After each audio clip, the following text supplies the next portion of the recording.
إعلان مهم. 重要提示 Important announcement. Message important. Важное объявление.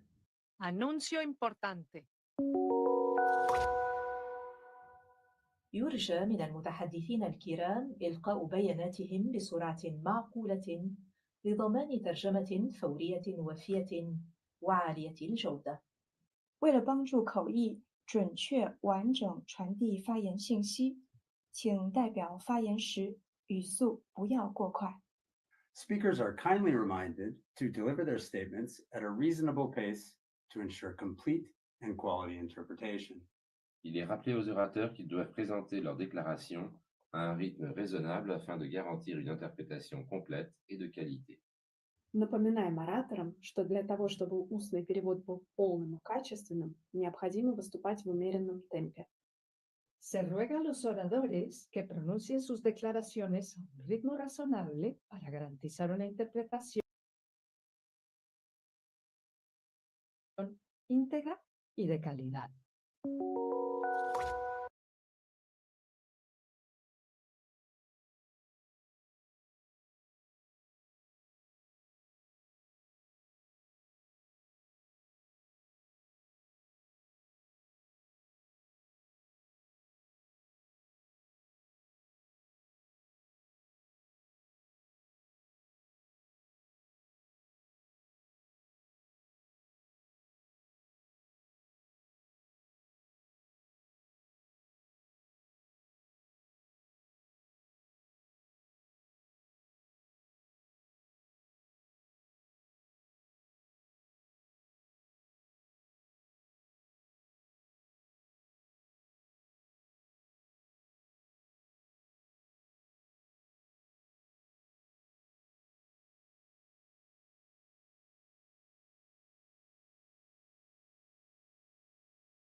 Good afternoon, Excellencies, distinguished participants. I hereby declare open the 34th meeting, 60th session of the Human Rights Council. We will continue with the general debate under agenda item 7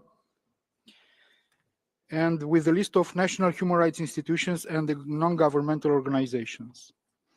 So now we have an intervention by video with a joint statement from the American Association of Jurists.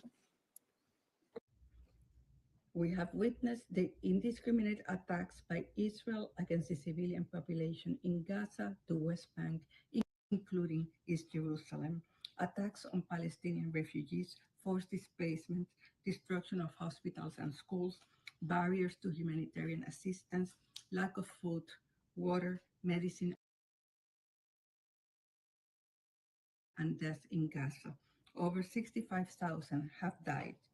We note the impunity and lack of accountability by Israel and the United States, their disregard of the rulings of the International Court of Justice, and attacking Special Rapporteur Albanese.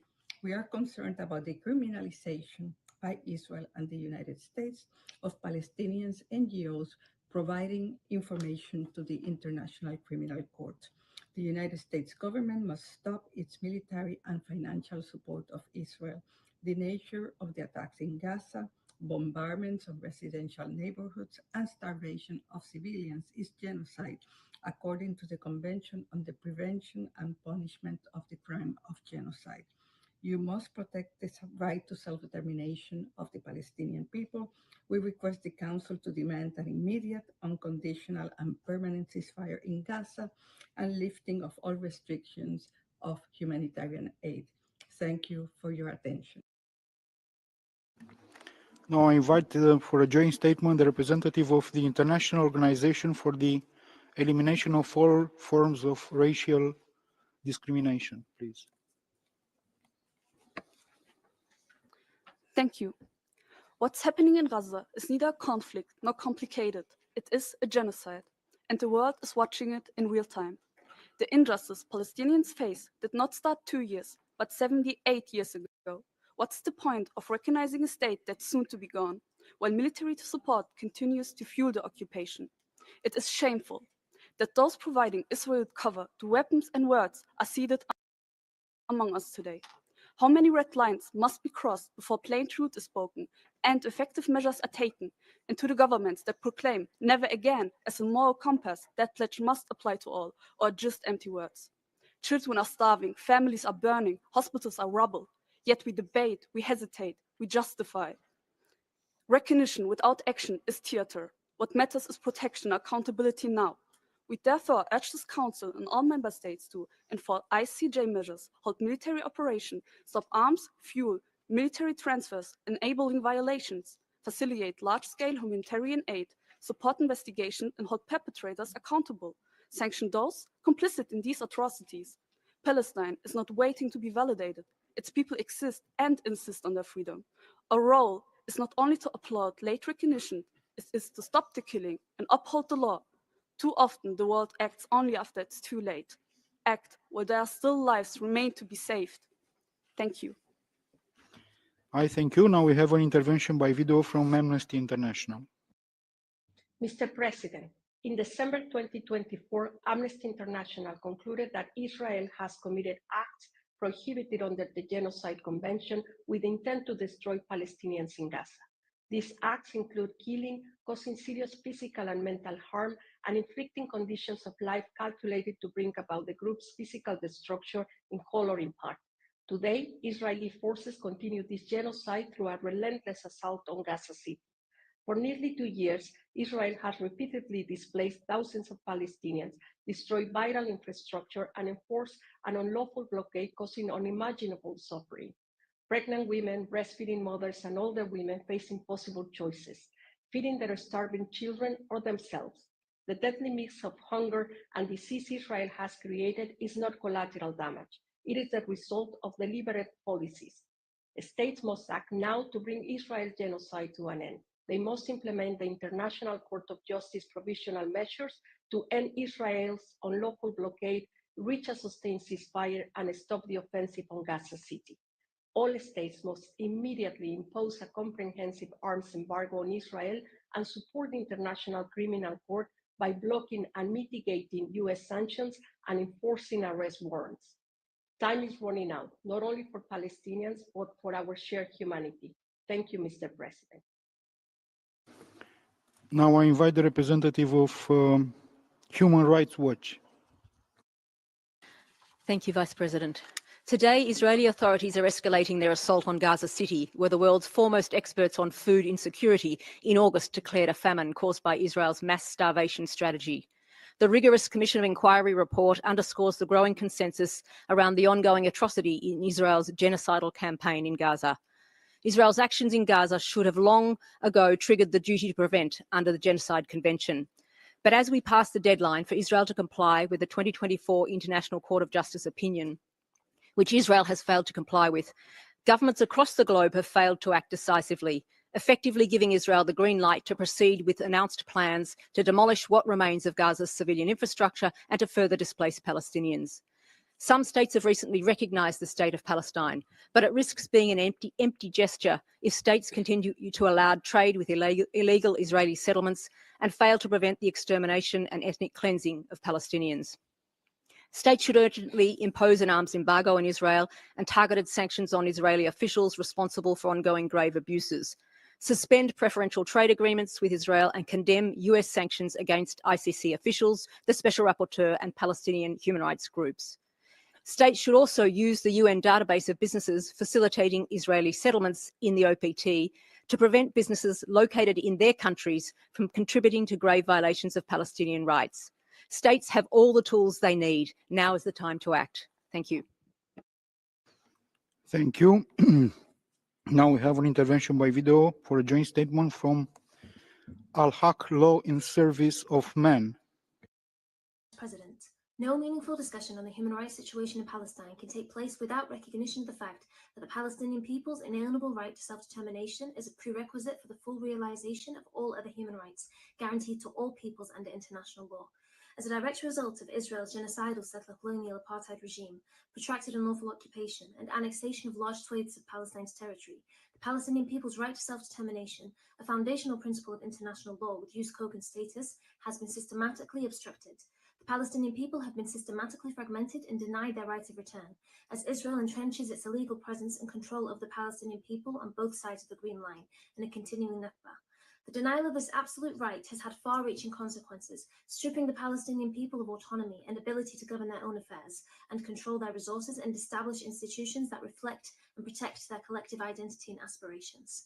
This not only violates their social, civil, and political rights, but also undermines access to essential services such as education, healthcare, and housing, all cornerstones of human dignity. Without the ability to freely determine their political status and pursue economic, social, and cultural development, the enjoyment of all other human rights is effectively unattainable, and instead, structural inequality, racial domination, apartheid, and oppression persists. The realization of the Palestinian people's right to self-determination is critical in enabling the Palestinian people to freely pursue a future of their own making, emancipated from an Israeli system designed to ensure their erasure. Now I invite the representative of Center for Global Non-Killing. Dear human beings, Mr. Vice President, dear populations, everyone everywhere, in the name of the right to life, to construct peace, we need to deconstruct violence. When both so-called aggressor and defensor are acting in an atrocious manner, distinguishing between them or siding with any of them is vain and cautioning violence. Constructing peace is not a matter of leadership, or not only. Peace needs value enhancement, universal education. To support peace and peaceful institutions, we need the people, all the people.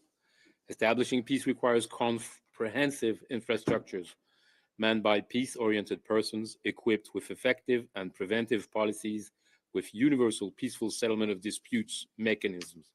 When a violent or armed conflict arises, prevention was lost by the people, by their leaders, and by their institutions.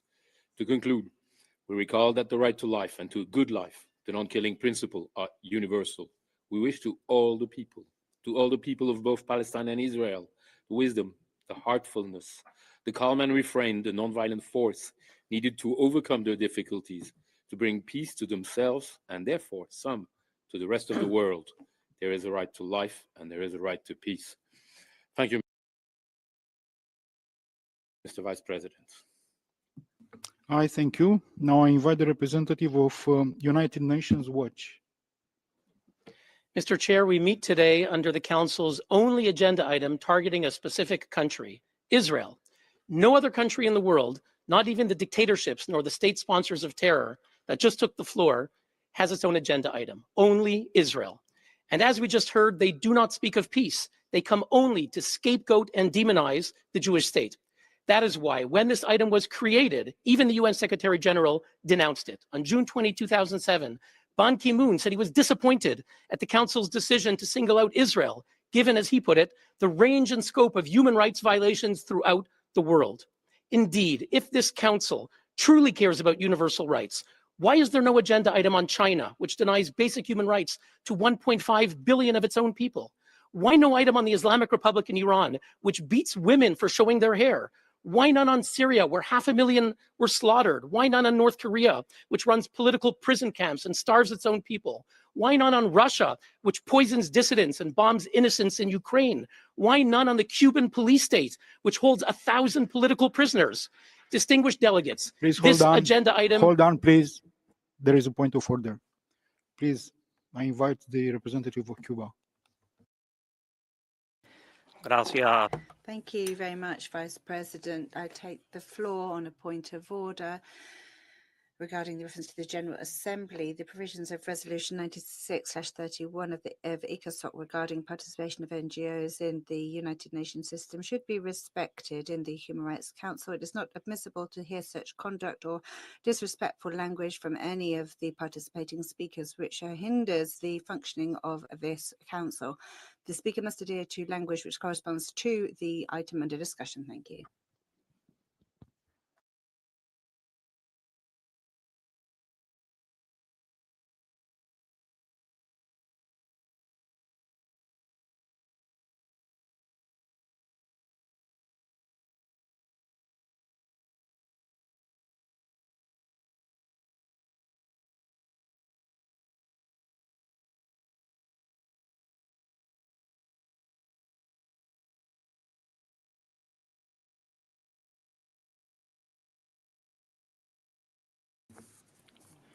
So before giving you back the floor, it is my duty to call on everyone to adhere to language that is commensurate with the dignity inherent to this discussion on human rights issues. I count on your support in ensuring that a sense of respect permeates our discussion. Everyone has the right to express his or her views, but this should remain within the accepted framework. Tolerance and respect should be keywords of the work of this Human Rights Council. With this in mind, I give you back the floor, please. Mr. Chair, we heard Cuba, but if the UN Secretary General could invoke abuses worldwide to criticize this agenda item, surely I may do the same. Now, this agenda item does not advance peace.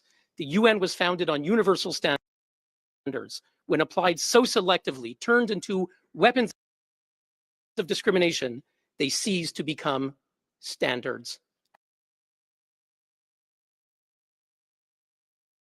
at all. I thank you. I thank you. And now we have an intervention by video from Coordinating Board of Jewish Organizations.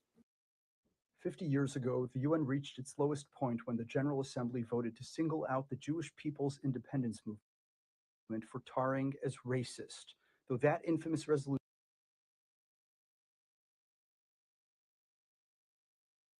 was later revoked. The 2001 Durban Conference on Racism was again derailed by shocking anti-Zionism and anti-Semitism. Today, we are forced to deplore yet a new destructive low, as some cynically push an unsurpassed falsehood that Israel is committing genocide. Israel, the Middle East's only pluralistic democracy. Israel, a country that has been targeted openly for extermination by genocidal forces. Israel, which has done more to facilitate aid to an adversary's population than any party to war ever.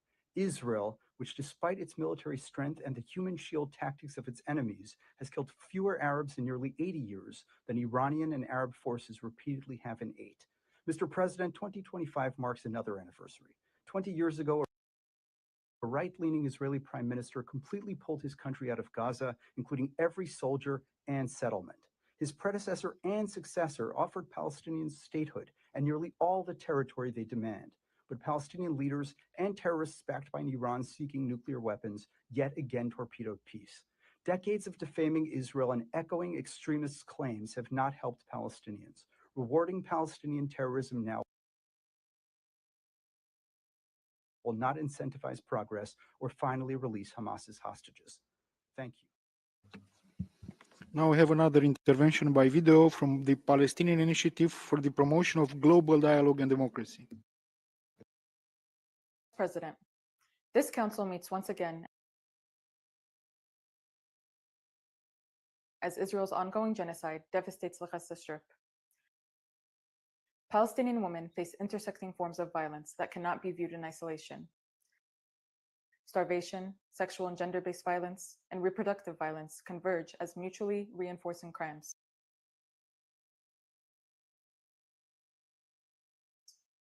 These attacks target not only individual bodies, but the very social fabric of Palestinian society, eroding survival, continuity, and dignity.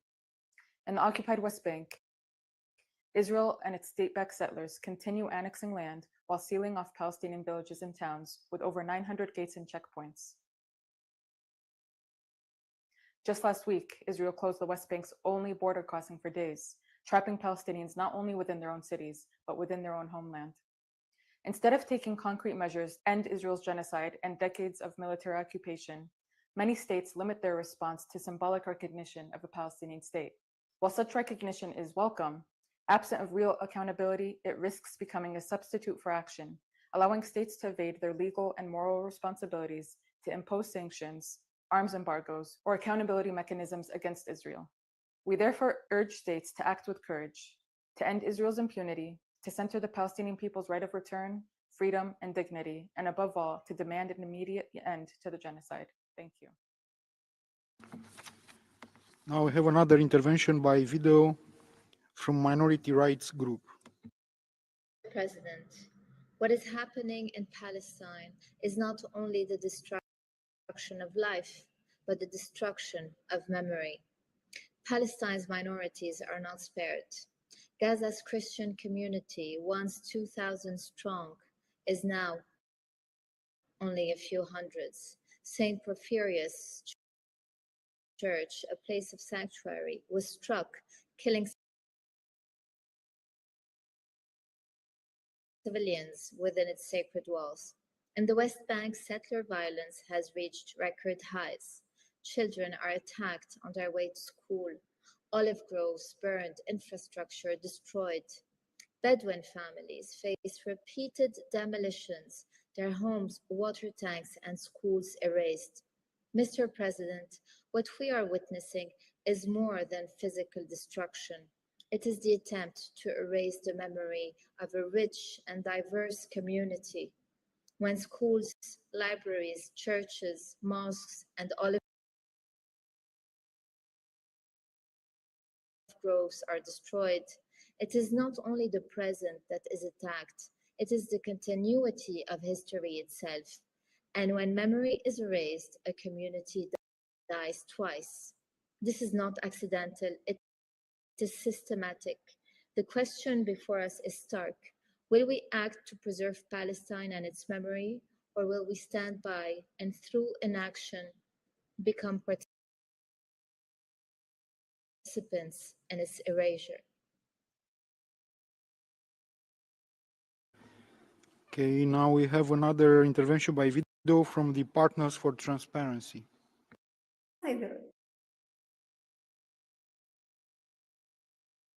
إصدار رؤساء الشركاء عن قلقها البالغ إزاء سياسة التضليل الممنهجة التي تتبعها.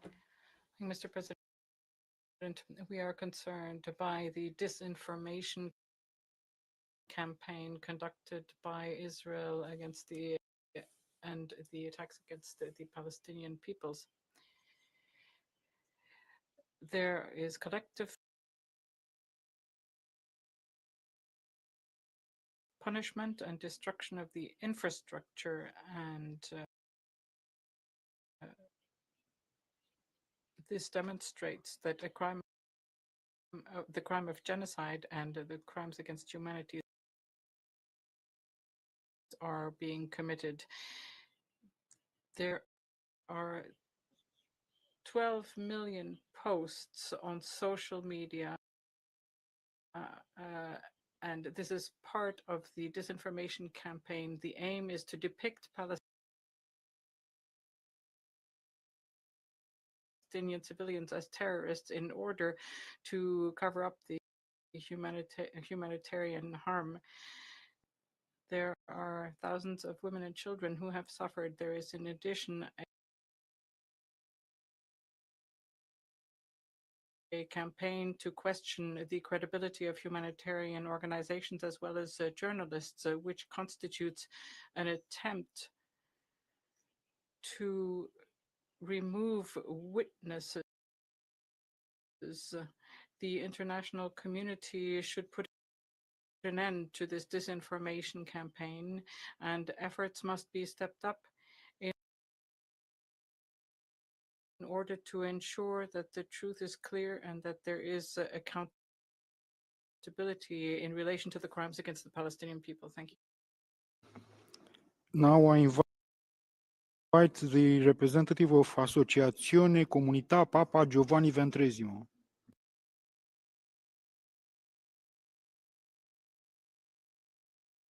We potently assist at the catastrophic situation unfolding in Gaza. The acts we are witnessing amount to genocide under the Genocide Convention, as the Special Rapporteur on OPTs and the Independent International Commission of Inquiry have affirmed in their well-documented reports. The ongoing blockade, the obstruction of humanitarian aid, starvation and access to water, use as weapons, and preventable deaths of children and other civilians exemplify such conditions. International human rights and humanitarian law, even the rules of war, have been totally disregarded. Accountability remains absent and impunity prevails. All this is happening under the silence and complicity of too many governments. The Human Rights Council and all member states must start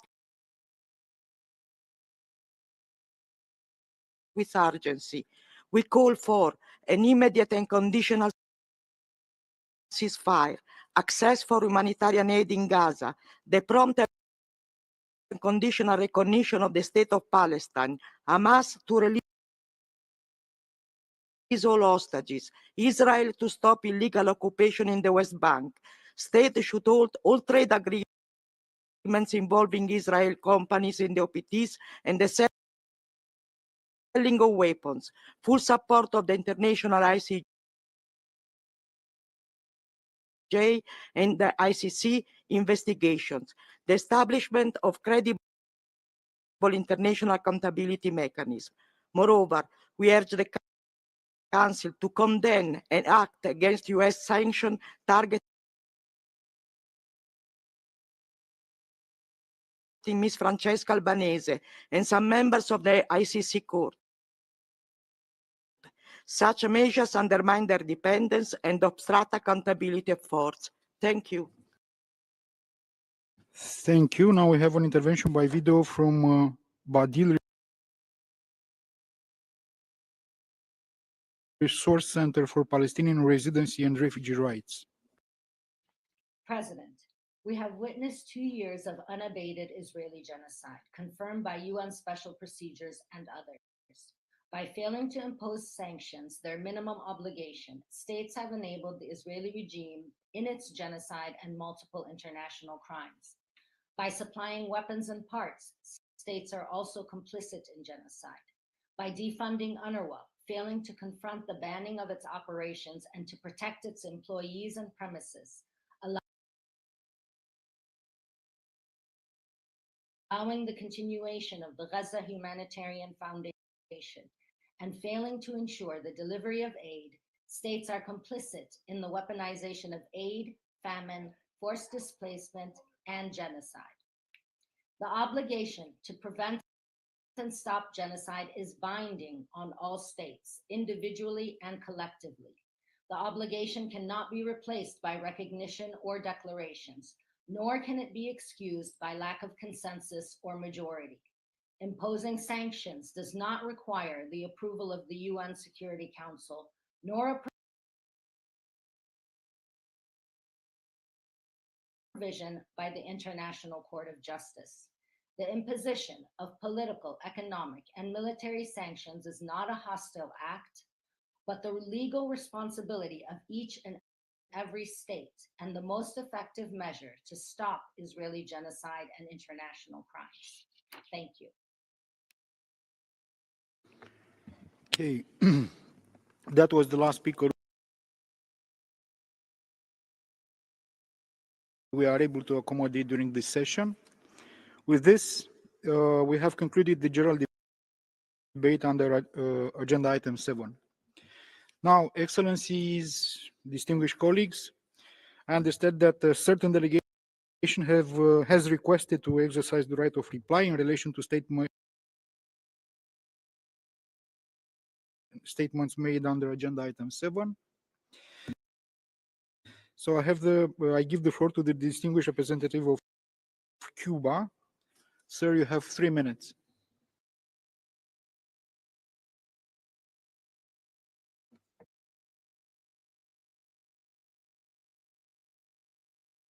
Presidente.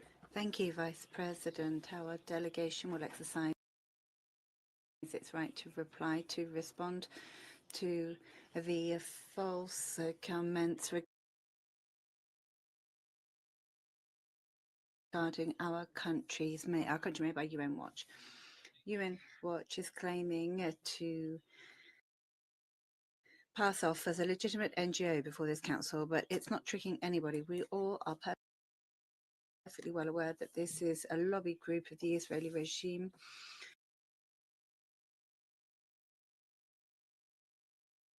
poorly disguised as an NGO. UN Watch has no interest in contributing to the cause of human rights. Its only goal is to defend and support the criminal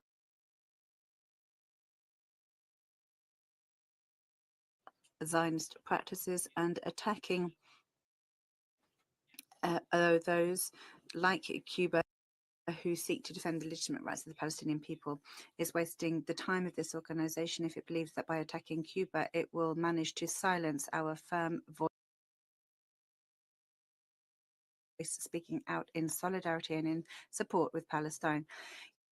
UN Watch is using its presence in the Council to wage its shameful agenda of harassment, its public support for the barbarity committed against the Palestinian people, its claims of justifying the illegal occupation, and its refusal to acknowledge the suffering of millions of human beings mean that it is a direct accomplice with the genocide underway. This organization is a shame, brings shame upon the international community, and I conclude by repeating Cuba's support for civil society in general for their tireless work for the promotion and protection of human rights across the planet. Thank you. I thank you. So are there any other delegations wishing to exercise the right of reply? As I see none, with this last intervention, we have concluded the consideration of agenda item 7. And now I declare open agenda item 8, entitled Follow-up and Implementation of the Vienna Declaration and Program of Action. We will now begin the general debate under agenda item 8. And let me remind you that requests for a right of reply will be accommodated exclusively at the end of the general debate. I would like also to remind all speakers to comply with the allocated speaking time, which is 1.5 minutes for all. As is the practice, full statements can be uploaded on the extranet. The list of speakers will close in 15 minutes. And now we'll start with the list of speakers, the members of the council. So I give the floor to His Excellency Mr. Mugianto, Vice Minister for Human Rights of Indonesia. Sir, you have the floor. Mr. Vice President, for Indonesia, the VDPA has long served as a strong foundation for advancing human rights. Its principles are embedded in our national priorities, including the President's Vision Astacita, the National Development Plan, and the National Action Plan on Human Rights. Last year, President Prabowo established the Ministry of Human Rights, tasked with strengthening the state's responsibility to promote and protect the rights of all. We are committed to ensure that human rights remain central to national policy. Working with ministries, agencies, local government, NGOs, and private sectors, the ministry is also committed to fulfilling Indonesia's international obligation. We also recall VDPA's emphasis on the rights of women, children, minorities, and persons with disabilities. Indonesia advances this through the implementation of the law on the crime of sexual violence, the law on maternal and child welfare, the law on persons with disabilities, and inclusive public policies. Finally, Indonesia remains firmly committed to the Vienna Declaration and Program of Action, integrating it into democratic progress, poverty reduction, and inclusive development.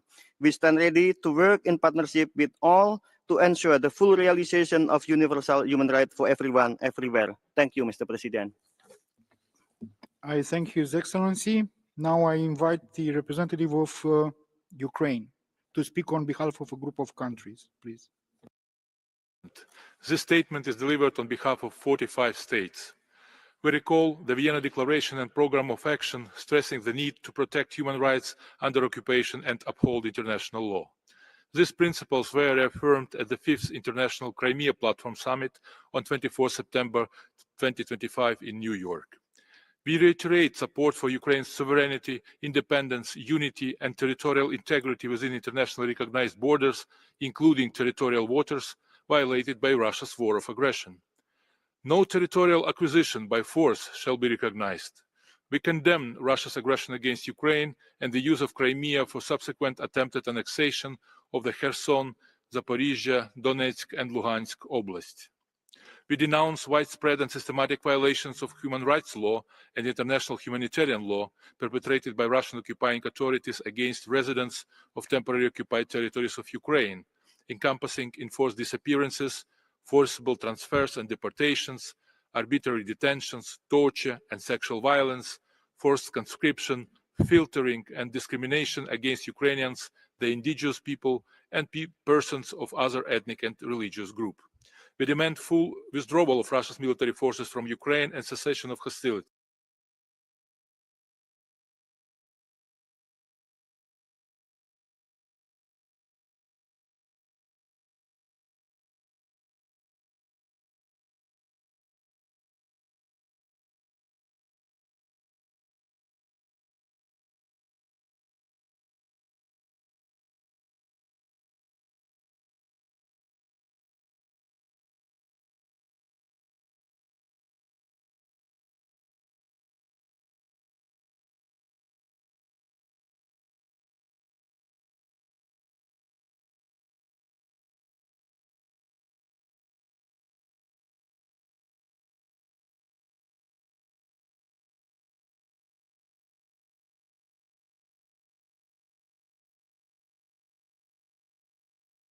Thank you.